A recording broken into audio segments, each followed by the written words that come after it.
હું ડૉક્ટર વિનોદ મીના એકવાર ફરી અર્થશાસ્ત્રના વિષયમાં ઓનલાઈન લેક્ચરની સ્વયંપ્રભા પોર્ટલ પર આપ સૌનું હાર્દિક અભિવાદન કરું છું. ઇગ્નુ તરફથી લેવાતા ઇનિશિયેટિવમાં અમે દરેક દર્શક મિત્રોના ઘરે સુધી પહોંચવાનો આ પ્રયત્ન, જેમાં આપ ઘરે બેસીને જ્ઞાનની ગંગાનો લાભ મેળવી શકો. તમામ નિષ્ણાતો દ્વારા ઇગ્નુ તરફથી જે કંઈ પણ લેક્ચર્સ આપના વિવિધ કોર્सेस માટે ગોઠવવામાં આવે છે, જેમાં માત્ર અર્થશાસ્ત્ર જ નહીં પરંતુ તમામ અલગ અલગ વિષયોનો સમાવેશ થાય છે. તો દિવાળીના પાવન પર્વ પછીના આ પહેલા લેક્ચરમાં હું એકવાર ફરી આપનું IGNOU Ahmedabad centre RC regional centre Ahmedabad તરફથી હાર્દિક અભિવાદન કરું છું.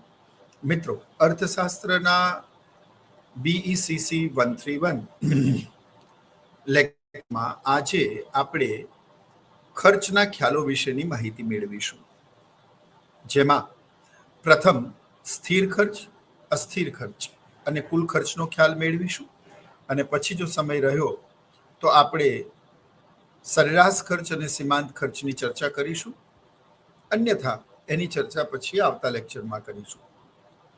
તો સૌથી પહેલા અર્થશાસ્ત્રમાં બીઈસીસી 131માં આજનો વિષય આપણો એ ફિક્સ કોસ્ટ, વેરિયેબલ કોસ્ટ અને ટોટલ કોસ્ટનો છે.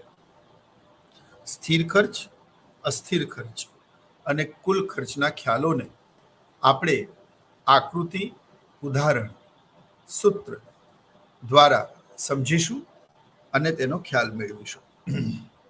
મિત્રો,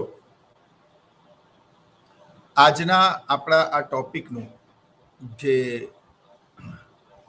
ફોર્મેટ છે તે છે ઇન્ટ્રોડક્શન, ડેફિનેશન, ઇન્ડેક્સ અને ડાયાગ્રામ. ઇન્ટ્રોડક્શન, ડેફિનેશનમાં સ્થિર ખર્ચ, અસ્થિર ખર્ચ અને કુલ ખર્ચની વ્યાખ્યાઓ, ત્રણેયના ઇન્ડેક્સ અને ત્રણેયના ડાયાગ્રામ. મિત્રો, એવું કહેવાય છે કે ખર્ચ વગર કોઈ પણ પેઢી પોતાની ઉત્પાદિત વસ્તુની કિંમત નક્કી કરી શકતી નથી. ખર્ચના આધારે જ કોઈ પણ પેઢીના નફાની ગણતરી થતી હોય છે. ખર્ચના આધારે જ કોઈ પણ પેઢીની કુલ નફાની ચોક્કસ માહિતી મેળવી શકાય છે. કુલ આવકમાંથી કુલ ખર્ચ બાદ કરતા કુલ નફો મળે છે અને કુલ આવકમાંથી જે કંઈ પણ ખર્ચ થાય છે પેઢી દ્વારા, તે ખર્ચનો ની બાદબાકી કરવાથી પેઢીને કુલ નફો ઉપરાંત ચોખ્ખો નફો પણ પ્રાપ્ત થાય છે. તો આજના આપણા આ લેક્ચરમાં આપણે ખર્ચના ખ્યાલના વિવિધ આસ્પેક્ટ વિશે ચર્ચા કરીશું. તમે જાણો છો તેમ, in economics, cost is one of the most important concept. In short, in the short run, all the cost known as a fixed cost, but in the long run, we can say it can be classified into various types. In the short run, the combination of factors of production remains unchanged. So all costs known as a fixed cost, but in the long run, the combination of the factors of production can be changed. So it can be converted into variable cost. હું આને તમને અર્થશાસ્ત્રની ગુજરાતીની ભાષામાં પારંપરિક રીતે સમજાવી દઉં. મિત્રો, અર્થશાસ્ત્રમાં ટૂંકો ગાળો અને લાંબો ગાળો એમાં કોઈ વિશિષ્ટ સમય મર્યાદા નક્કી કરેલી નથી. અર્થશાસ્ત્રમાં ટૂંકો ગાળો એટલે કે એવો સમયગાળો કે જ્યાં ઉત્પાદનના સાધનોનું સંયોજન એટલે combination of the factors of production V cannot change. આપણે ઉત્પાદનના સાધનોનું કોમ્બિનેશન બદલી ના શકીએ, તો એ ટૂંકો ગાળો છે. અને જો આપણે ઉત્પાદનના સાધનોનું કોમ્બિનેશન બદલી શકીએ તો એ લાંબો ગાળો છે. એટલે આને જો વધારે વિસ્તારથી સમજીએ તો એક્સ નામક વસ્તુ ઉત્પાદિત કરવામાં માની લો કે શ્રમ અને મૂડી, કારણ કે તમે સમજો જમીન અને નિયોજક તો ઉત્પાદનના સ્થિર સાધનો છે અને એટલા જ માટે ઉત્પાદનના ફંક્શનમાં ઘણી વખત એને લખવામાં પણ આવતું નથી. Q is a function of L K અથવા LC એવું જ લખવામાં આવે છે. It means labour and capital, because land and the entrepreneur remains constant. તો જે સ્થિર છે એને લખવાની જરૂર નથી. તો ઘણી વખત અર્થશાસ્ત્રીઓ અને ઇન શોર્ટમાં એવું પણ લખે છે Q is a function of LC or LK. L stands for labor and C or K stands for the capital. તો અર્થશાસ્ત્રમાં જે અસ્થિર સાધનો છે એટલે કે શ્રમ અને મૂડી, તો અલગ અલગ વિભાગોમાં અલગ અલગ પ્રમાણમાં જરૂરિયાત અનુસાર શ્રમ અને મૂડીની વહેંચણી કરવામાં આવે છે. હવે કોઈ પણ એક વસ્તુનું ઉત્પાદન કરવા માટે કેટલા શ્રમિકો અને કેટલી મૂડીની જરૂર પડશે એ એનું સંયોજન થયું, એક કોમ્બિનેશન થયું. માની લો કે તમે આ પેન બનાવવાની એક ફેક્ટરી નાખી છે અને આવી 1000 પેન બનાવવા માટે તમે 10 શ્રમિકો અને 5 લાખ મૂડી રોક્યા છે. તો આ 10 શ્રમિકો અને 5 લાખ મૂડીનું એક કોમ્બિનેશન થયું, સંયોજન થયું. હવે અર્થશાસ્ત્રમાં એવું કહેવાય છે કે ટૂંકા ગાળામાં, હવે 1 થી 2 વર્ષનો સમયગાળો ટૂંકો, 2 થી 5 વર્ષનો સમયગાળો મધ્યમ અને 5 થી વધારે લાંબો, એવું ક્લાસિફિકેશન સમય આધારિત નથી કરેલું. અર્થશાસ્ત્રમાં સિમ્પલી એવું કહેવામાં આવ્યું છે કે જે સમયગાળા દરમિયાન તમે ઉત્પાદનના સાધનોનું સંયોજન બદલી ના શકો તો એ ફિક્સ છે, અને તમે સાધનોનું સંયોજન બદલી શકો તો એ વેરિયેબલ છે કે અસ્થિર છે. હવે આને બી સમજીએ. જેમ કે મેં એક ફેક્ટરી શરૂ કરવા માટે એક પ્રોપર બિલ્ડિંગ કે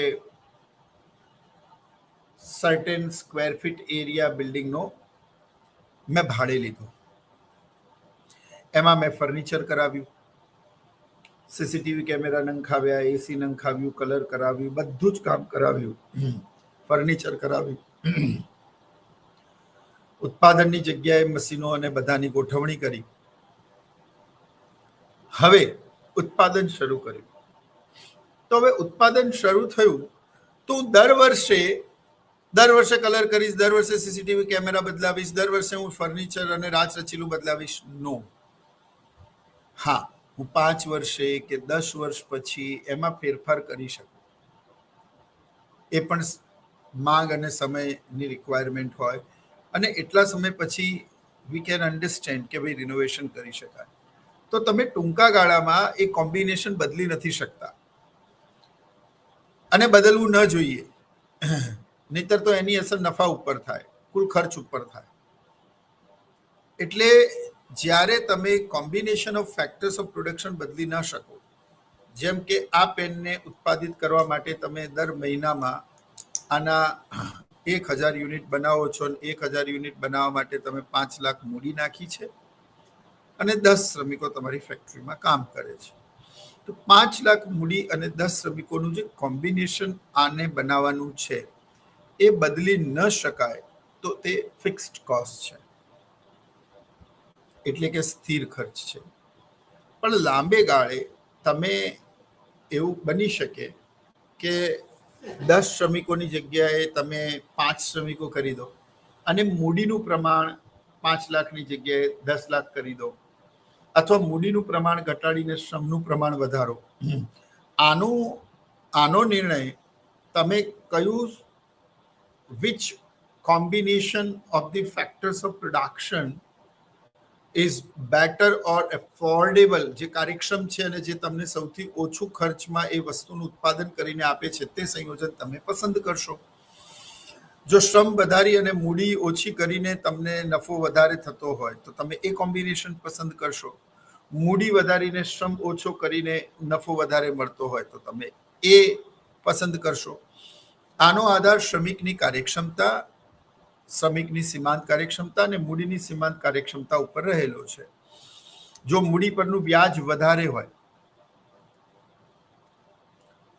અને શ્રમનું વેતન નીચું હોય ભારત જેવા દેશોમાં, તો તમારે શ્રમના એકમો વધારવા જોઈએ અને મૂડીના એકમો ઘટાડવા જોઈએ.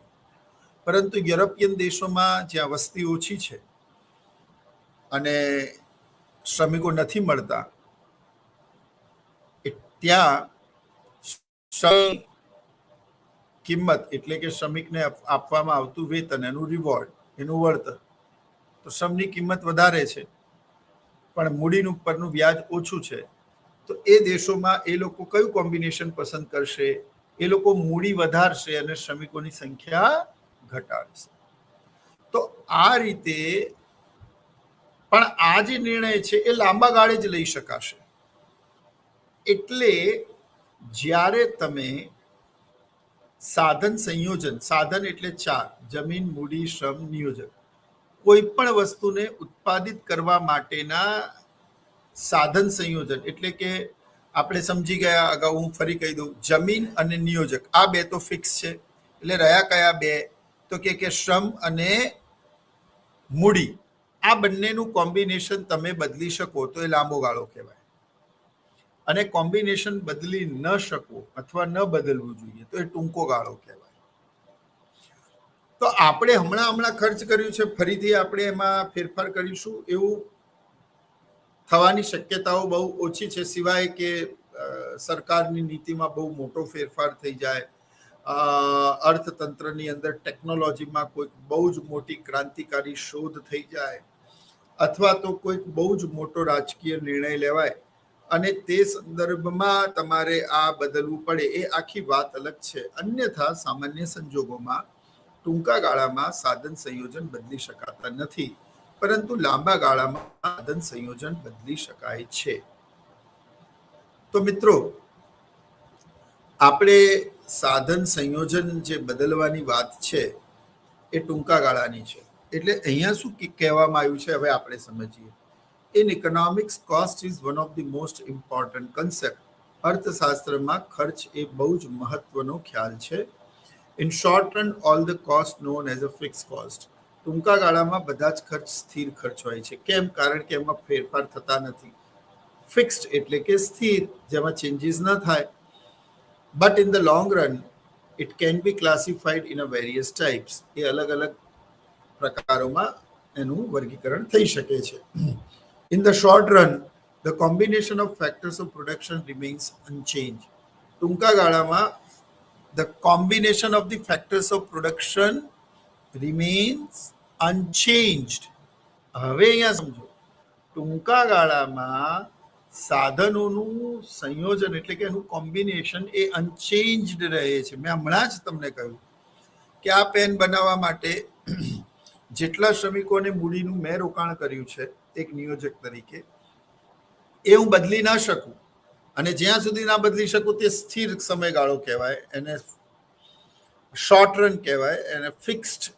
ત્યારે તમે ફેક્ટર્સ ઓફ કોમ્બિનેશન બદલી ના શકો, અને જ્યારે હું એને બદલી શકું ત્યારે લાંબો ગાળો કહેવાય. ફાઇન. તો જો શું લખ્યું છે ફરી, in the short run the combination of factors of production remains unchanged. એટલે કે આ પેનને બનાવવા માટે જે મૂડી અને શ્રમના સંયોજનોની આપણે પસંદગી કરી છે, રિમેન્સ અનચેન્જ, એ એના એ જ રહે છે, એમાં કોઈ ફેરફાર થતો નથી. So all costs known as a fixed cost in short run, but in the long run the combination of the factors of production can be changed, so it is called as a variable cost. તો તમે સમજો કે સ્થિર ખર્ચ એ સમયના ટૂંકા ગાળા સાથે નિસ્બત ધરાવે છે, અને વેરિયેબલ કોસ્ટ એટલે કે અસ્થિર ખર્ચ એ સમયના લાંબા ગાળા સાથે નિસ્બત ધરાવે છે. એટલે સ્થિર ખર્ચ અને અસ્થિર ખર્ચ આ બંને અલગ અલગ સમયગાળાની વિભાવનાઓ છે. સ્થિર ખર્ચ એ ટૂંકા ગાળા સાથે સંબંધિત છે અને અસ્થિર ખર્ચ એ લાંબા ગાળા સુધી સંબંધિત છે. આઈ હોપ તમને આટલું ક્લિયર હશે. હવે આપણે આગળ જઈએ છીએ. દરેક કન્સેપ્ટની બહુ ઊંડાણપૂર્વક, બહુ ઝીણવટપૂર્વક આપણે સમજણ મેળવીએ એ પછી જ આપણે આગળ વધીએ. યાદ રાખો મિત્રો, ભણવાનો એ ઉચ્ચ તબક્કો છે જ્યારે તમને એક પેજ સમજ ના આવે ત્યાં સુધી તમે બીજા પેજ પર ન જાઓ. જ્યાં સુધી તમને એક પેરેગ્રાફ ન સમજ પડે ત્યાં સુધી તમે બીજા પેરેગ્રાફ પર ન જાઓ. જ્યાં સુધી તમને એક પંક્તિ ના સમજે બીજી પંક્તિ પર, ને જ્યાં સુધી એક શબ્દ, એક અક્ષર ન સમજાય ત્યાં સુધી બીજા અક્ષર પર ન જાઓ. એ વાંચનનો, એ શિક્ષણનો, એ ભણતરનો ઉચ્ચ તબક્કો હોઈ શકે.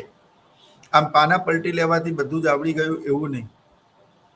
એટલા માટે જ્યાં ઇગ્નુ અમને આટલો દરેક ટોપિકને ડિસ્કસ કરવા માટેનો પર્યાપ્ત સમય આપતો હોય ત્યારે આપણે આનો સદુપયોગ કરી કઈ રીતે વધારે ઊંડાણપૂર્વક એને સમજી શકીએ. તો એટલા જ માટે દરેકનું એટલું ઊંડાણમાં ગહન એની ચર્ચા અમે લોકો કરીએ છીએ જેથી દર્શક મિત્રો સુધી કોઈ પણ કન્સેપ્ટ અનક્લિયર્ડ ના પહોંચે. એ લોકોને દરેક કન્સેપ્ટની મૂંઝવણ જે છે, એનો ખ્યાલ છે, એની વિભાવના છે, એના પારિભાષિક શબ્દોનો અર્થ છે એ તમારા સુધી પહોંચે. કારણ કે અત્યારે ટુ વે કમ્યુનિકેશન નથી. We are dealing right now with a one way communication. જ્યારે ટુ વે કમ્યુનિકેશન આવશે ત્યારે અમે ક્વેશ્ચન હાઉસ ઓપન કરીશું, અને ક્વેશ્ચન હાઉસ ઓપન કરીશું ત્યારે અમે તમારા પ્રશ્નોના જવાબો પણ આપીશું, તમારી સાથે જોડાઈશું પણ ખરા, અને ત્યારે પહેલા ટોપિક ભણાવીશું અને પછી તમારા જે પ્રશ્નો છે એના જવાબો પણ આપીશું. વચ્ચે અમે પણ તમને પ્રશ્નો પૂછીશું.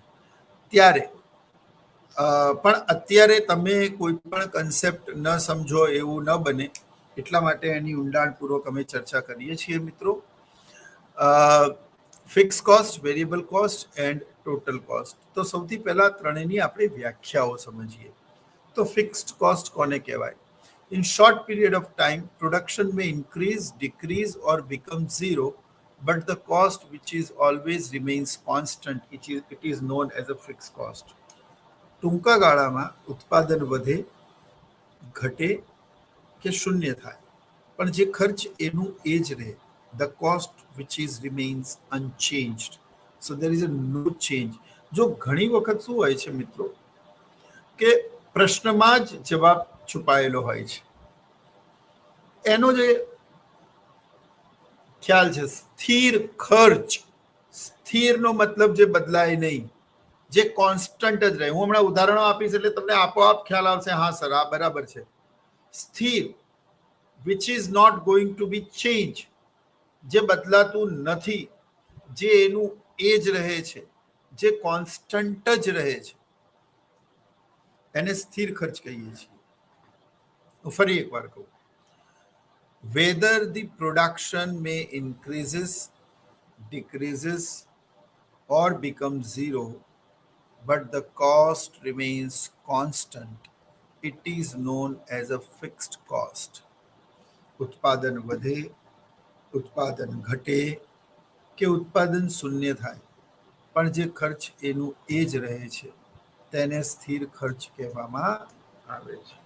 તો મિત્રો, તમારું ઉત્પાદન વધે, ઉત્પાદન ઘટે કે ઉત્પાદન શૂન્ય થાય, પણ ખર્ચ એનું એ જ રહે. પછી અહીંયા જો તમે ધ્યાનથી વ્યાખ્યાની શરૂઆતમાં મારું કર્સર જ્યાં લઈ જાઉં છું ત્યાં આપ સમજી શકો છો કે in a short period of time. It means in a short period of ટાઈમ્સનો મતલબ એવો થયો કે જ્યાં ઉત્પાદન વધે, ઘટે કે શૂન્ય થાય, પણ જે ખર્ચ એનું એ જ રહે છે એને સ્થિર ખર્ચ કહે છે. તો અહીંયા શોર્ટ રનની વાત છે. શેની વાત છે? શોર્ટ રનની વાત છે.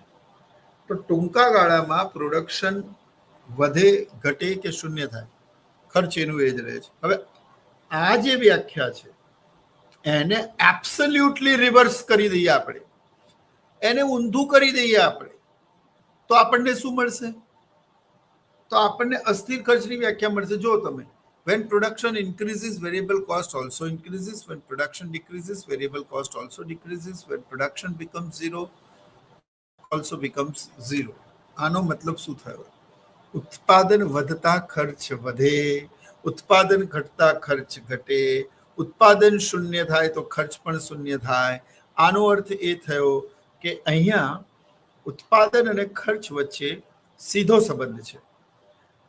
સ્થિર ખર્ચ ફિક્સ્ડ કોસ્ટમાં ઉત્પાદન અને ખર્ચ વચ્ચે કોઈ સંબંધ જ નથી. હું ઘણી વખત કોલેજમાં છોકરાઓને ભણાવતો હોઉં અને ત્યારે હું કોલેજમાં છોકરાઓને ક્લાસમાં એવું પૂછું કે બેટા મારા કહેવાનો તમારા ઉપર કોઈ પ્રભાવ કોઈ અસર પડે છે? તો છોકરાઓ કે હા. તો મેં કીધું તો આપણો તમારો અને મારો સંબંધ છે. મા બાપની કહેવાની વાતનો કે કોઈ સ્વજનની કહેવાની વાતનો આપણા ઉપર પ્રભાવ પડતો હોય તો એનો મતલબ તમારો સંબંધ એટલો ગાઢ છે કે એમની કહેલી વાતોની તમારા મગજ અને તમારી માનસિક સ્થિતિ ઉપર અસર પડે છે. ઘણી વખત તો કોઈકના ના કહેવાથી પણ ઘણી બધી અસરો પડતી હોય છે. તો સંબંધ કેટલો ગાઢ છે એના ઉપર ડિપેન્ડ છે. મારું ધોરણ 12નું પરિણામ આવ્યું, એમાં સારું રિઝલ્ટ આવ્યું, તેમ છતાં પણ મારા ફાધરની અપેક્ષા કરતાં ઓછું આવ્યું. તો એમણે મારી સાથે લગભગ 15 દિવસ સુધી વાત ના કરી. ત્યારે મને એવું થયું કે આના કરતાં એમણે મને એક લાફો મારી લીધો હોત તો વધારે સારું હતું. પરંતુ ઘણી વખત આપણા સ્વજનની ખામોશી કે એની ચૂપ્પી પણ આપણને ક્યાંક ને ક્યાંક અસર કરતી હોય છે. તો સંબંધ જ્યાં ગાઢ હોય ત્યાં કોઈ વ્યક્તિના ઓછા શબ્દો પણ ખૂબ મહત્વ ધરાવે છે. પછી મેં છોકરાઓને એવું કીધું કે રોડ પર જતો કોઈ વ્યક્તિ તમને કે મને કે એનાથી આપણને બહુ ફરક નથી પડતો, કારણ કે આપણો અને એ વ્યક્તિ વચ્ચેનો કોઈ સંબંધ નથી. આનો અર્થ એ થયો કે સ્થિર ખર્ચનો મતલબ કોઈ અજાણ્યો આપણને કહે છે, કારણ કે એના કહેવાનો આપણા ઉપર કોઈ અસર પડતી નથી જનરલી, સામાન્ય રીતે. પણ અસ્થિર ખર્ચ એ બહુ જ સેન્સિટિવ છે. જ્યારે સ્વજનની કહેલી વાતોની તમારા ઉપર અસર પડતી હોય તો સંબંધ છે, પણ અસ્થિર ખર્ચમાં ઉત્પાદન અને ખર્ચ વચ્ચે કોઈ સંબંધ જ નથી, કારણ કે કોઈની કહેલી વાતનો તમારા ઉપર કોઈ પ્રભાવ પડતો નથી. આનો અર્થ જો આપણે સમજીએ તો જેમ કે ભાડું, જેમ કે મૂડી પરનું વ્યાજ, જેમ કે કાયમી શ્રમિકોનું વેતન, જેમ કે કોઈ પણ આકસ્મિક બનાવ માટે લીધેલા વીમાનું ઇન્સ્યોરન્સનું પ્રીમિયમ, તો તમે ઉત્પાદન કરો કે તમે ઉત્પાદન ના કરો, આ ખર્ચ તો એનું એ જ રહેવાનું. એટલે આને સ્થિર ખર્ચ કહેવાય છે. આ પેનનું ઉત્પાદન વધે કે આ પેનનું ઉત્પાદન ઘટે, પણ અમુક પ્રકારના ખર્ચ ઉત્પાદન દરમિયાન એના એ જ રહે. You all are a student of the commerce. Somewhere you are a student of economics, exactly in the arts also maybe. So when you start your own venture, જ્યારે તમે કોઈ પણ સાહસની શરૂઆત કરો છો, તમે એક ઉદ્યોગ સાહસિક અથવા તો એક બિઝનેસ મેન બનવા માટે તમે કોઈ પણ તમારી પેઢીની શરૂઆત કરો છો, ત્યારે આ ટોપિક સમજાવવા પાછળનો આશય એ છે કે તમે અમુક પ્રકારના ખર્ચાઓ તમારી પેઢીમાં એવા હશે કે તમે ઉત્પાદન કરો કે ના કરો એને ઉત્પાદન સાથે કોઈ નિસ્બત નથી. તમારે એ ખર્ચ દર મહિને ભરવો પડશે, મીન્સ ભરવો જ પડશે. સમયના ચોક્કસ ગાળામાં એ ખર્ચ આવશે, મીન્સ આવશે જ. હવે જેમ કે મેં આ પેન બનાવવાની ફેક્ટરી નાખવા માટે એક જગ્યા ભાડે લીધી, મેં 10 શ્રમિકો રાખ્યા, એના ઉપર એક સુપરવાઇઝર, એક મેનેજર મૂક્યો. ચલો, મેં આ પેન બનાવવા માટે જે શ્રમિકો રાખ્યા છે એ લોકોને તો મેં પ્રતિ નંગ ઉપર મજૂરી નક્કી કરી છે કે ભાઈ તમે એક પેન બનાવશો તમને આટલા રૂપિયા મજૂરી મળશે. પણ એના ઉપર જે સુપરવાઇઝર ને એક મેનેજર મેં મૂક્યો છે એને મેં સ્થિર વેતન ઉપર કાયમી ધોરણે રાખેલા છે કે હું તમને દર મહિને 20,000 રૂપિયા સુપરવાઇઝરને અને 25,000 રૂપિયા હું મેનેજરને આપીશ, માની લો. આનો અર્થ એ થયો કે હું પેનનું ઉત્પાદન કરું કે ના કરું મારે દર મહિને 20 અને 25,000 રૂપિયા સુપરવાઇઝરના અને મેનેજરના આપવાના છે, મીન્સ આપવાના જ છે. આ એક વાત મારે દર મહિને તે બિલ્ડિંગનું ભાડું માન લો કે 25,000 છે, એ ભરવાનું છે, મીન્સ ભરવાનું છે. મારે દર મહિને જે મેં આ તમામ કામ કરવા માટે બેંક પાસેથી લોન લીધેલી એનો હપ્તો જે આવવાનો છે bank it's bank it's less concern about all the things. એને તો મહિનો પૂરો થાય એટલે એના ઇલેક્ટ્રોનિક સિસ્ટમમાં જે EMI તમારા એકાઉન્ટમાં રિફ્લેક્ટ થવાનો જ છે. એને તમારા ઉત્પાદન અને પેઢી સાથે કોઈ લેવા દેવા નથી. એને તો તમને એમને લોન આપી છે અને એ લોનના સંદર્ભમાં તમારે દર મહિને જે હપ્તો બેંકનો આવશે ઇક્વલ મંથલી ઇન્સ્ટોલમેન્ટ એ તો તમારે ભરવાનો જ છે. બોલો યસ ઓર નો? તો આનો અર્થ એ થયો મિત્રો કે જે ખર્ચની ભરપાઈ આપણે કરવાની જ છે. આપણે ઉત્પાદન કરીએ કે ના કરીએ એ ગૌણ બાબત છે. તેને સ્થિર ખર્ચ કહેવાય. Got it? આ મેં તમને ઉદાહરણ સાથે સમજાવી દીધું અને એમાં મેં તમને એક હિન્ટ પણ આપી, જો તમે સમજો તો. કાયમી શ્રમિકોનું વેતન તે સ્થિર ખર્ચમાં આવે, પણ હંગામી ધોરણે રાખેલા શ્રમિકોનું વેતન અસ્થિર ખર્ચમાં આવે. હંગામી ધોરણ એટલે પેન બનાવવા માટે જે મજૂરો છે એને વધારે પેન બનાવશે તો તમારે વધારે વેતન ચૂકવવું પડશે. ઓછી પેન બનાવશે તો ઓછું ખર્ચ વેતન ચૂકવવું પડશે. તો આ અસ્થિર ખર્ચમાં જશે. જો તમે સમજો તો સમજદારને ઈશારો માત્ર કાફી છે. તો આ તમને સ્થિર અને અસ્થિર બંને ખર્ચ આવી ગયા. જો એના તરત પછી તમે અસ્થિર ખર્ચની વ્યાખ્યા સમજો. When production increases, variable cost also increases. When production decreases, variable cost also decreases. When production becomes zero, variable cost also becomes zero. ઉત્પાદન વધતા ખર્ચ વધે, ઉત્પાદન ઘટતા ખર્ચ ઘટે, ઉત્પાદન શૂન્ય થાય તો ખર્ચ પણ શૂન્ય થાય. તે ખર્ચને અસ્થિર ખર્ચ કહે છે. તો સ્થિર ખર્ચનો ઉત્પાદન સાથે કોઈ સંબંધ નથી, પણ અસ્થિર ખર્ચનો ઉત્પાદન સાથે સીધો સંબંધ છે. સીધા સંબંધનો મતલબ તમે શું સમજો છો?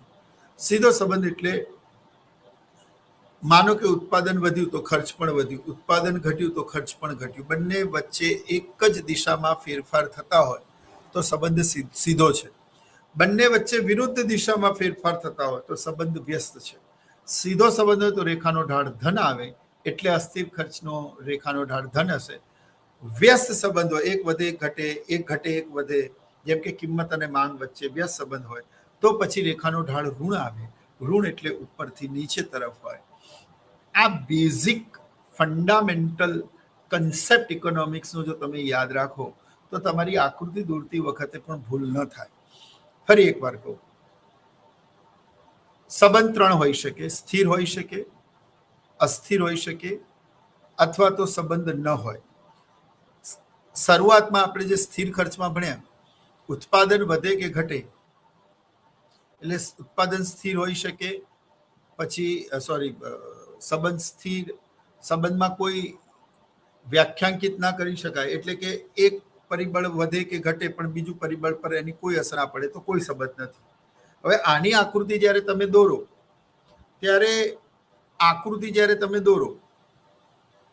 ત્યારે જે પરિબળમાં કોઈ ફેરફાર નથી થયો એને તમે આડી ધરી પર લીધું હોય, એટલે કે OX ધરી પર, તો રેખા OY ને સમાંતર આવે.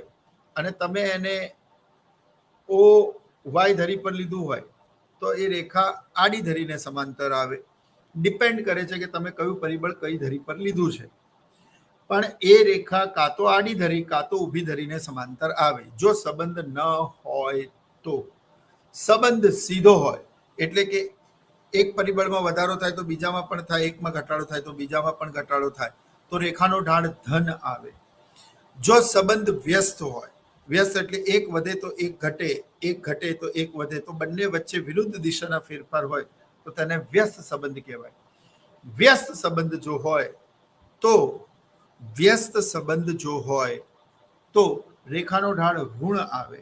અને ઋણ ઢાળ એટલે જે રેખા છે એ ઉપરથી નીચે તરફ હોય, ધન ઢાળમાં નીચેથી ઉપર તરફ હોય. તો પહેલું તમે સમજી ગયા સ્થિર ખર્ચ. તો સ્થિર ખર્ચમાં આપણે ખર્ચને જો OY ધરી ઉપર લઈએ તો રેખા આડી ધરીને સમાંતર આવે. એટલે તમને ખબર પડી ગઈ કે સ્થિર ખર્ચની રેખા આડી ધરીને સમાંતર હશે.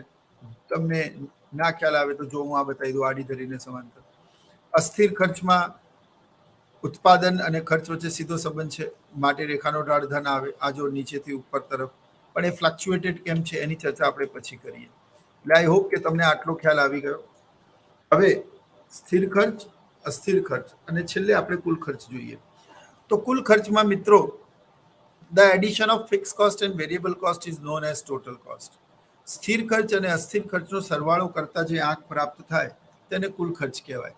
હવે કુલ ખર્ચમાં સિમ્પલ એવું છે, when you add fixed cost and variable cost you are getting total cost. આપણે આને ઉદાહરણ દ્વારા પણ સમજીશું. જો ફિક્સ્ડ કોસ્ટ, તો આપણે એનું ઇન્ડેક્સ જોઈએ. ઉત્પાદન 0, 1, 2, 3, 4. ઉત્પાદન વધે કે ઘટે કે શૂન્ય થાય, ખર્ચ એનું એ જ રહે. મારું કર્સર આપ જોઈ શકો છો કે ઇન્ડેક્સની અંદર ઉત્પાદન 0 તો પણ ખર્ચ 10, ઉત્પાદન 1 થાય તો પણ ખર્ચ 10, ઉત્પાદન 2 થાય તો પણ ખર્ચ 10, ઉત્પાદન 3 થાય તો પણ ખર્ચ 10, ઉત્પાદન 4 પણ ખર્ચ 10. તમે 100 પેન બનાવો કે તમે 1000 પેન બનાવો કે તમે એક પણ પેન ના બનાવો, જે ભાડું આપવાનું છે એ તો ફિક્સ જ છે ને, એમાં કોઈ વધારો ઘટાડો થવાનો નથી. જે બેંકનું પ્રીમિયમ, બેંકનો હપ્તો જે આવવાનો છે એ ફિક્સ જ છે. જે તમે અલગ અલગ પોલિસી લીધી છે એનું જે પ્રીમિયમ આવવાનું છે ફિક્સ જ છે. તમારે સુપરવાઇઝર અને મેનેજરને જે પગાર આપવાનો છે ફિક્સ જ છે. આનો અર્થ એ થયો કે જે ખર્ચ ઉત્પાદનના વધવા ઘટવા સાથે તેને કોઈ નિસ્બત નથી. મેં જે રીતે કહ્યું તમને, મારા કહેવાનો જો વિદ્યાર્થી ઉપર અસર પડતો હોય તો અહીંયા ગુરુ અને શિષ્ય વચ્ચે ચોક્કસ સંબંધ છે, પણ જો મારા કહેવાનો અસર ના પડતો હોય તો કોઈ સંબંધ નથી. આનો અર્થ એ થયો કે ઉત્પાદનના વધવા ઘટવાનો જો ખર્ચ ઉપર કોઈ અસર ના પડતો હોય તો એ સ્થિર ખર્ચ છે, અને જો પડતો હોય તો તે વેરિયેબલ કોસ્ટ એટલે કે અસ્થિર ખર્ચ છે. સ્થિર ખર્ચમાં કોઈ ફરક પડતો નથી. જેમ કે ભાડું, તો તમે ઉત્પાદન વધારો ઘટાડો, ભાડું એનું એ જ રહેવાનું. તમે ઉત્પાદન, મને એક વાતનો જવાબ આપો કે ઘણી બધી પેઢીઓને માનવતાના ધોરણે માફ કર્યું એ અલગ વસ્તુ છે, હા, પણ કોરોના સમયગાળા દરમિયાન ઘણી બધી પેઢી બંધ રહી. માની લો કે તમે કોઈ કોચિંગ સેન્ટર ચલાવતા હો અને તે દિવાળીના સમયગાળા દરમિયાન અથવા તો સમર વેકેશનમાં તમે રજા આપી, તો માલિકને તો એનાથી કોઈ લેવા દેવા નથી. તમે ઉત્પાદન કરો કે ના કરો, મને તો દર મહિને જે ભાડું મળવું જોઈએ એ ભાડું મળવું જ જોઈએ. આઈસીઆઈસીઆઈ બેંકે કોઈ જગ્યા પોતાની બેંક ચલાવવા માટે ભાડે લીધી. હવે એ 1 મહિનો બેંક રિનોવેશન કરવા માટે બંધ રાખે તો એનાથી માલિકને શું લેવા દેવા? એને તો દર મહિને બેંક તરફથી જે ભાડું મળવું જોઈએ મળવું જ જોઈએ. તમારે ત્યાં 100 કસ્ટમર આવે, તમારે ત્યાં 1000 કસ્ટમર આવે કે તમારે ત્યાં એક પણ કસ્ટમર ન આવે, એનાથી મને કોઈ લેવા દેવા નથી. મને તો દર મહિને મારું ભાડું જે નક્કી કરેલું છે, જે આપણા કોન્ટ્રાક્ટમાં સાઇન કરેલું છે એ મળવું જોઈએ, મીન્સ મળવું જોઈએ. આનો અર્થ શું થયો કે અસ્થિર ખર્ચ એ ઉત્પાદન વધવા સાથે ખર્ચ વધે છે, પણ સ્થિર ખર્ચ ફિક્સ્ડ કોસ્ટ એનું એ જ રહે છે. આનાથી બિલકુલ ઊંધું અસ્થિર ખર્ચ છે. જો તમે ઉત્પાદન શૂન્ય થાય તો ખર્ચ શૂન્ય, ઉત્પાદન વધે તો ખર્ચ વધે, ઉત્પાદન ઘટે તો ખર્ચ ઘટે. તમે જોઈ શકો છો, ઉત્પાદન 1 થાય તો ખર્ચ 10, ઉત્પાદન 2 થાય તો ખર્ચ 20, ઉત્પાદન 3 થાય તો ખર્ચ 30, ઉત્પાદન 4 થાય તો ખર્ચ 40. તમે જોઈ શકો છો કે અહીંયા ઉત્પાદન વધે છે તો ખર્ચ પણ વધે છે, ઉત્પાદન ઘટે છે તો ખર્ચ પણ ઘટે છે, ઉત્પાદન શૂન્ય થાય છે તો ખર્ચ પણ શૂન્ય થાય છે. તો તમે જોઈ શકો છો કે ખર્ચને ઉત્પાદન સાથે સીધો સંબંધ છે. કેવી રીતે નક્કી કરશો? તો તમે જો ઉત્પાદન 1, 2, 3, 4, ઉત્પાદન વધ્યું તો ખર્ચ વધ્યું 10, 20, 30, 40. પણ ધ્યાનથી એ પણ જુઓ કે ઉત્પાદન શૂન્ય થાય તો ખર્ચ પણ શૂન્ય થાય છે. જેમ કે કાચા માલ પાછળનો ખર્ચ. આ શર્ટ બનાવવાની મારી ફેક્ટરી હોય અને હું જો એક પણ શર્ટ ન બનાવું તો મિત્રો કાચા માલ પાછળનો ખર્ચ શૂન્ય થઈ ગયો કે નહીં? મારે તાકા પાછળ કોઈ પણ ખર્ચ કરવો જ ન પડે. હું વધારે શર્ટ બનાવીશ તો વધારે કાચો માલ લાગશે, હું ઓછા શર્ટ બનાવીશ તો ઓછો કાચો માલ લાગશે. હું એક પણ શર્ટ નહીં બનાવું તો કાચો માલ શૂન્ય થઈ જશે. તો આનો અર્થ શું થયો? ઉત્પાદન વધતા ખર્ચ વધે, ઉત્પાદન ઘટતા ખર્ચ ઘટે. અને હું એક પણ શર્ટ ના બનાવું તો કાચા માલ પાછળનો ખર્ચ પણ શૂન્ય થાય. તેને અસ્થિર ખર્ચ કહેવાય. જેમ કે આ શર્ટ બનાવવા માટે મેં અમુક શ્રમિકો રાખેલા હોય, એમને મેં કહ્યું હોય કે તમે એક શર્ટ બનાવશો તો તમને 100 રૂપિયા મજૂરી આપીશ. એ શ્રમિક વધારે આવા શર્ટ બનાવે તો મારે એને વધારે મજૂરીઓ આપવી પડે. એ ઓછા શર્ટ બનાવે તો મારે એને ઓછી મજૂરી આપવી પડે. એક પણ શર્ટ ન બનાવે તો એમની પાછળનું વેતનનું ખર્ચ મારું શૂન્ય થાય. કારણ કે આ ડેલી બેઝ કોન્ટ્રાક્ટ અથવા તો હંગામી ધોરણે રાખેલા શ્રમિકો છે, જે ફિક્સ્ડ એટલે કાયમી ધોરણે મેં કહ્યું કે સુપરવાઇઝર અને મેનેજર રાખ્યો હોય, એકને 20,000 ને એકને 25,000, તો આનો અર્થ એ થયો કે તમારે 45,000નું ખર્ચ શર્ટનું ઉત્પાદન થાય કે ના થાય, ઓછું થાય કે વધારે થાય, તમારે એમને તો એનો એ જ ખર્ચ ચૂકવવાનો છે. મિત્રો, ખ્યાલ આવી ગયો? તો સ્થિર ખર્ચ કોને કહેવાય? જે ઉત્પાદનની સાથે બદલાય નહીં. અસ્થિર ખર્ચ કોને કહેવાય? જે ઉત્પાદનના સાથે બદલાય. તો સ્થિર ખર્ચનો ઉત્પાદન સાથે કોઈ સંબંધ નથી, અસ્થિર ખર્ચનો ઉત્પાદન સાથે સીધો સંબંધ છે. હવે જો કુલ ખર્ચની વાત કરીએ તો તે સ્થિર ખર્ચ અને અસ્થિર ખર્ચનો સરવાળો છે. 10 શૂન્ય તો કુલ ખર્ચ 10 પ્લસ 10 એટલે કે 20. અહીંયા તમે જોઈ શકો છો કે સ્થિર ખર્ચ અને અસ્થિર ખર્ચનો સરવાળો તે કુલ ખર્ચમાં કરવામાં આવ્યો છે. આ ત્રણેયના ઇન્ડેક્સ સમજ્યા પછી આપણે આ ત્રણેયની ક્રમશઃ આકૃતિઓ સમજીશું. ફિક્સ્ડ કોસ્ટ તમે જોઈ શકો છો કે ઓવાય ધરી ઉપર ખર્ચ અને ઓએક્સ ધરી પર એ ઉત્પાદન આપેલું છે. તમે જોઈ શકો છો કે ખર્ચ એ 10 રૂપિયા સ્થિર જ છે. ઉત્પાદન શૂન્ય હોય, મારું કર્સર તમે જોઈ શકો છો, ઉત્પાદન શૂન્ય હોય તો પણ ખર્ચ 10 છે. ઉત્પાદન વધીને 1 થાય તો પણ ખર્ચ 10, ઉત્પાદન વધીને 2 થાય તો પણ ખર્ચ 10, ઉત્પાદન વધીને 3 થાય તો પણ ખર્ચ 10, ઉત્પાદન વધીને 4 થાય તો પણ ખર્ચ 10. આમ ઉત્પાદન વધે, આ કર્સર તમે જોઈ શકો છો જે જમણી બાજુની ગતિ દર્શાવે છે, આ કર્સર જોઈ શકો છો જે ડાબી બાજુની ગતિ દર્શાવે છે. ઉત્પાદન વધે કે ઉત્પાદન ઘટે પણ જે ખર્ચ એનું એ જ રહે.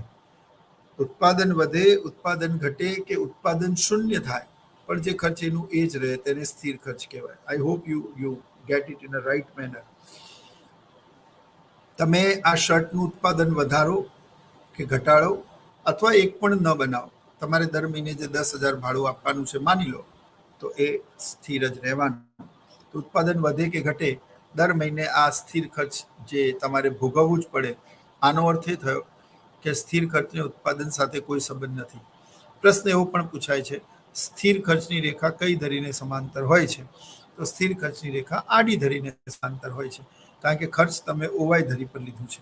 જો ખર્ચ તમે ઓએક્સ ધરી ઉપર લો તો તે ઊભી ધરીને સમાંતર થાય, પણ સામાન્ય રીતે ખર્ચ અને કિંમત આપણે ઊભી ધરી પર લઈએ છીએ. એકમો, ઉત્પાદન જેવા પરિબળો આપણે આડી ધરી એટલે કે ઓએક્સ ધરી ઉપર લઈએ છીએ. હવે આપણે અસ્થિર ખર્ચ વિશે સમજીએ. આકૃતિમાં તમે જોઈ શકો છો કે જે વેરિયેબલ કોસ્ટની રેખા છે એ શૂન્યથી શરૂ થઈને ફ્લક્ચ્યુએટેડ એટલે આરોહ અને અવરોહ વાળી રેખા છે. હવે તમે એવું કહો કે આ રેખાને આપણે સીધી કેમ નથી દોરેલી, તો એની પાછળનું બહુ તાત્વિક અને બહુ જ મહત્વપૂર્ણ એની સમજૂતી છે. મિત્રો, જે વેરિયેબલ કોસ્ટ છે એ રેખા થોડી ફ્લક્ચ્યુએટેડ એટલે છે કારણ કે શ્રમિકો પાછળનું વેતન અપડાઉન થતું હોય. તમે કહો કે સર શ્રમિકોનું વેતન ઘટે કેવી રીતે? કોરોના સમયગાળા દરમિયાન લોકોએ અડધા વેતનમાં પણ કામ કર્યું. કોરોના સમયગાળા દરમિયાન ઘણા લોકોને છૂટા પણ કરવામાં આવ્યા. આનો અર્થ એ થયો કે ઘણી વખત એવી પરિસ્થિતિઓ સર્જાય જ્યારે વેતન ઘટે. જેમ કે હું તમને એમ કહું કે પેટ્રોલ પાછળનું ખર્ચ એ અસ્થિર ખર્ચ, ફ્યુલ કોસ્ટ એ ઈંધણનું ખર્ચ એ અસ્થિર ખર્ચમાં છે. પેટ્રોલના ભાવ 10 વખત વધે છે, આઈ એગ્રી, પણ એકાદ વખત ક્યારેક ઘટે પણ છે. તો 10 વખત વધે છે પણ એકાદ વખત ક્યારેક ઘટે પણ છે, એ યાદ રાખો. એટલે કાચા માલની કિંમત, તો કાચા માલની કિંમતમાં અપડાઉન ચાલતું રહે છે. આનો અર્થ એ થયો કે આપણે જો સીધી રેખા દર્શાવીએ તો એનો અર્થ એ થયો કે અસ્થિર ખર્ચ સમાંતર ગતિએ વધે છે, એવું નથી હોતું. એમાં ફ્લક્ચ્યુએશન આવતું હોય છે. એટલા માટે એ રેખાને આપણે આરોહ અને અવરોહ વાળી રેખા તરીકે દર્શાવવી પડે છે. તમે આપણે સમજો ધ્યાનથી કે આરોહ અને અવરોહ વાળી રેખા દર્શાવવામાં આવે છે. તો મિત્રો, જે રેખા આરોહ અને અવરોહ વાળી સીધી ધન ઢાળની રેખા હોય તો તે સીધો સંબંધ દર્શાવે છે. અહીંયા જોઈ શકાય છે કે ઉત્પાદન શૂન્ય તો ખર્ચ પણ શૂન્ય. ઉત્પાદન વધીને OM થાય તો ખર્ચ પણ વધીને OP થાય. આપ આ કર્સર દ્વારા જોઈ શકો છો. ઉત્પાદન OM થી વધીને OM1 થાય તો ખર્ચ પણ OP થી વધીને OP1 થાય. આપ ઉત્પાદન વધતા ખર્ચ વધે છે, ઉત્પાદન ઘટતા ખર્ચ ઘટે છે, ઉત્પાદન શૂન્ય થાય તો ખર્ચ પણ શૂન્ય થાય છે. તો તેને આપણે અસ્થિર ખર્ચ કહીએ છીએ મિત્રો. હવે તમને પ્રશ્ન એવું પૂછવામાં આવે અસ્થિર ખર્ચની રેખા, તો અસ્થિર ખર્ચની રેખા ધન ઢાળવાળી હોય છે. કારણ એનું પૂછે તો અહીંયા ઉત્પાદન અને ખર્ચ વચ્ચે સીધો સંબંધ છે. ઉત્પાદન અને ખર્ચ વચ્ચે સીધો સંબંધ હોવાના કારણે પણ રેખાનો ઢાળ ધન હોય છે. તો ઇકોનોમિક્સના બેઝિક ફંડામેન્ટલ નિયમ તરીકે તમે એવું સમજો કે બે પરિબળો વચ્ચેનો સંબંધ જો સીધો હોય તો રેખાનો ઢાળ ધન હોય, બે પરિબળો વચ્ચેનો સંબંધ વ્યસ્ત હોય તો રેખાનો ઢાળ ઋણ હોય. ધન ઢાળ એટલે નીચેથી ઉપર, ઋણ ઢાળ એટલે ઉપરથી નીચે. આનું ઉદાહરણ તો કિંમત અને માંગ વચ્ચે વ્યસ્ત સંબંધ હોય તો રેખાનો ઢાળ ઋણ હોય, અને કિંમત અને પુરવઠા વચ્ચે સીધો સંબંધ હોય તો રેખાનો ઢાળ ધન હોય. એટલે માંગ રેખા ઋણ ઢાળ ધરાવે છે અને પુરવઠા રેખા ધન ઢાળ ધરાવે છે. આ મેં તમને બેઝિક કહી દીધું. આટલું પણ યાદ રાખો તો તમારી આકૃતિમાં સામાન્ય રીતે કોઈ ભૂલ ન આવે. બીજી વાત, જ્યારે બે પરિબળો વચ્ચે સંબંધ ન હોય ત્યારે તે રેખા કાં આડી ધરીને કાં તો ઊભી ધરીને સમાંતર આવે. એ એના ઉપર ડિપેન્ડ કરે છે કે તમે કયું પરિબળ OY અને કયું પરિબળ OX ધરી ઉપર લો છો. એ મેં તમને હમણાં સમજાવી દીધું કે ખર્ચ જો OY ધરી પર લો તો રેખા OX ને સમાંતર આવે. ખર્ચને જો તમે OX રેખા ઉપર લો, આડી ધરી પર લો, તો પછી તે રેખા ઊભી ધરીને એટલે કે OY ધરીને સમાંતર થાય. એટલે ડિપેન્ડ કરે છે કે તમે કયું પરિબળ આઈ મીન ટુ સે ઊભી ધરી પર લો છો અને કયું પરિબળ આડી ધરી પર લો છો. It depends on that. તો આ સ્થિર ખર્ચ અને અસ્થિર ખર્ચની તમે આકૃતિ દ્વારા સમજૂતી મેળવી. એમાં ફ્લક્ચ્યુએશન કેમ છે એ પણ તમે સમજ્યા. હવે આપણે જોઈએ એને કુલ ખર્ચને. તો મિત્રો, કુલ ખર્ચની રેખા તમને આકૃતિમાં જોઈ શકાય છે. અહીંયા તમે જો ધ્યાનથી, આકૃતિમાં AB જેટલો ભાગ, હું કર્સર જ્યાં લઈ જાઉં ત્યાં, આ A અને B જેટલો ભાગ એ શું છે?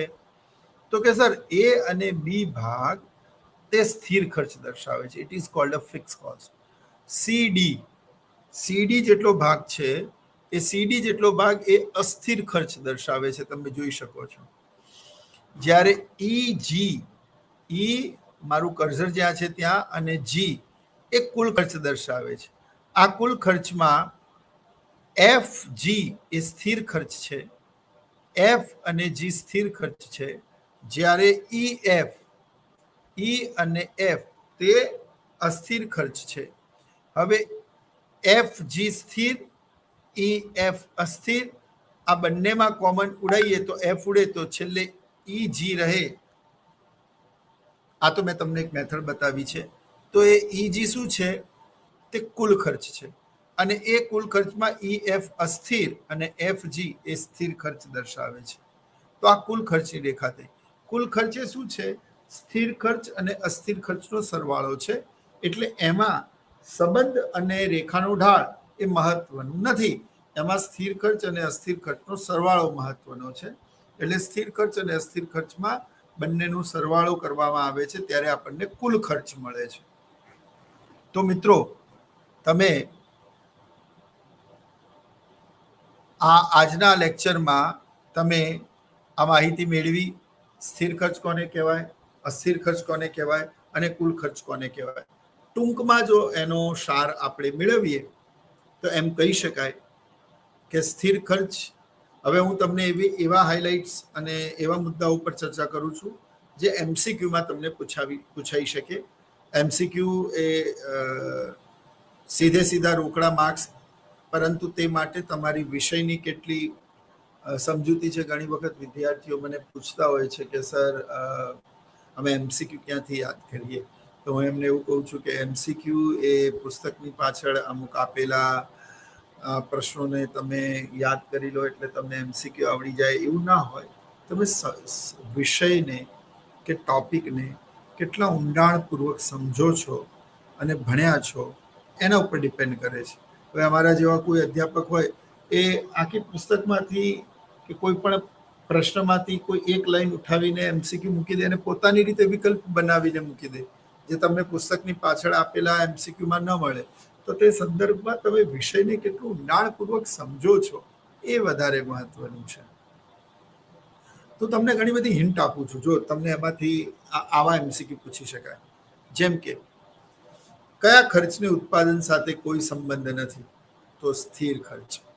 કયા ઉત્પાદન ખર્ચને ઉત્પાદન સાથે સીધો સંબંધ છે? તો તે અસ્થિર ખર્ચ એટલે કે વેરિયેબલ કોસ્ટ. કુલ ખર્ચની વ્યાખ્યા આપો.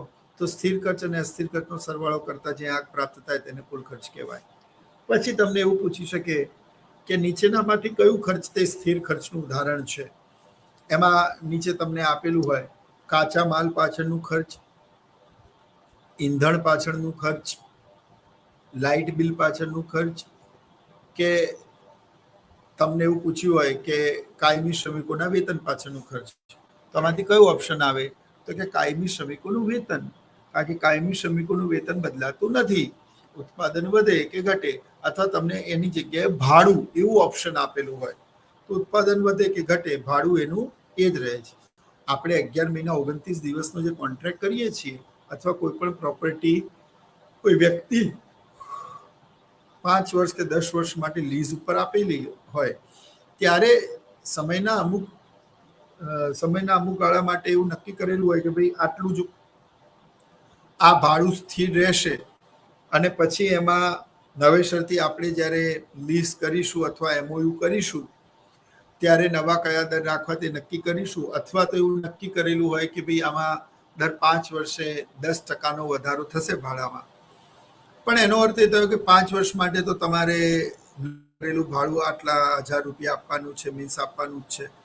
તો અહીંયા ઉત્પાદન વધે ઘટે કે ઉત્પાદન શૂન્ય થાય, ખર્ચને એના સાથે કોઈ નિસ્બત નથી. સ્થિર ખર્ચના ઉદાહરણ તમે એકવાર સમજી લો. ભાડું, કાયમી શ્રમિકોનું વેતન, મૂડી પરનું વ્યાજ. લાઇટ બિલ એક એવું ખર્ચ છે જે સ્થિર ખર્ચમાં પણ આવે અને અસ્થિર ખર્ચમાં પણ આવે. ફાઈન. જેમ કે હું ઉત્પાદન કરું કે ન કરું, જે મિનિમમ ઇલેક્ટ્રિસિટી બિલ આવવાનું છે એ આવવાનું છે. પણ માનો કે હું એક શિફ્ટની જગ્યાએ 2 શિફ્ટમાં કામ કરું તો મારું લાઇટ બિલ વધવાનું છે, સ્વાભાવિક છે. તો ઉદાહરણ ફરીથી એકવાર સમજી લો. મૂડી પરનું વ્યાજ, કાયમી શ્રમિકોનું વેતન, અમુક પોલિસી પર લીધેલું પ્રીમિયમ, ભાડું, આ બધા ખર્ચાઓ કેવા છે? સ્થિર ખર્ચ છે. અસ્થિર ખર્ચના ઉદાહરણ સમજી લો. ઉત્પાદન વધતા ખર્ચ વધે, ઉત્પાદન ઘટતા ખર્ચ ઘટે, ઉત્પાદન શૂન્ય થાય તો ખર્ચ શૂન્ય થાય, એને અસ્થિર ખર્ચ કહેવાય. કાચા માલ પાછળનો ખર્ચ. ઉત્પાદન વધતા તમારે વધારે કાચો માલ મંગાવવો પડે, ઉત્પાદન ઘટે તો તમારે ઓછો કાચો માલ મંગાવવો પડે, ઉત્પાદન શૂન્ય થાય તો તમારે કોઈ કાચો માલ ન મંગાવવો પડે. તો કાચા માલનું ખર્ચ એ અસ્થિર ખર્ચનું ઉદાહરણ છે. નીચેનામાંથી કયું ખર્ચ અસ્થિર છે?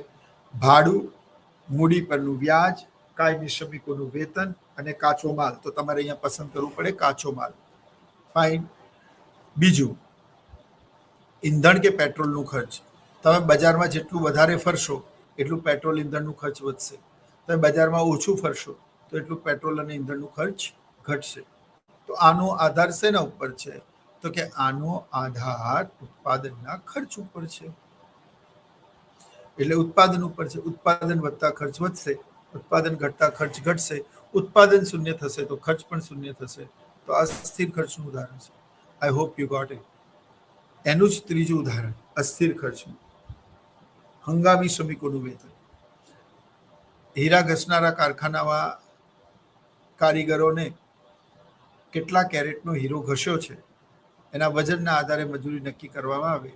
જો વધારે હીરા ઘસે, વધારે મજૂરી કરે, વધારે કામ કરે તો તમારે માલિક તરીકે તેને વધારે વેતન ચૂકવવું પડે, એ ઓછા હિરાગ હશે તો તમારે માલિક તરીકે એને ઓછું વેતન આપવું પડે, તો તે અસ્થિર ખર્ચનું ઉદાહરણ થયું.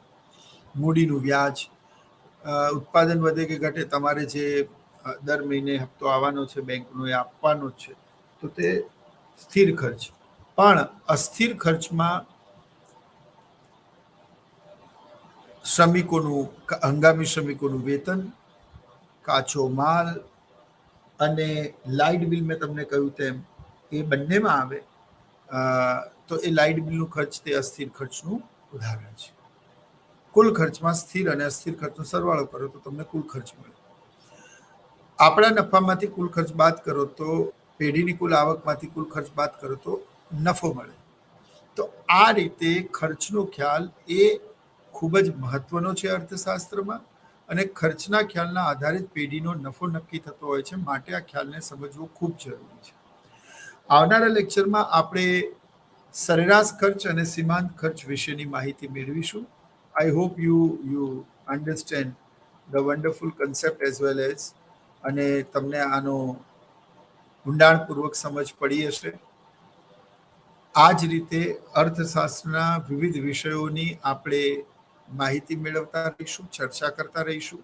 બસ આપ ઇગ્નુના સ્વયંપ્રભાના ઓનલાઈન લેક્ચર સિરીઝના આ સમયપત્રકને અનુસરતા રહો અને જ્ઞાનની ગંગાનો ઘર બેઠા લાભ લેતા રહો. તો તે જ સાથે હવે આવતા લેક્ચરમાં એક નવા ટોપિક સાથે આપણે મળીશું. ત્યાં સુધી હું ડૉક્ટર વિનોદ મીના આપથી અનુમતિ ચાહું છું. જય હિન્દ.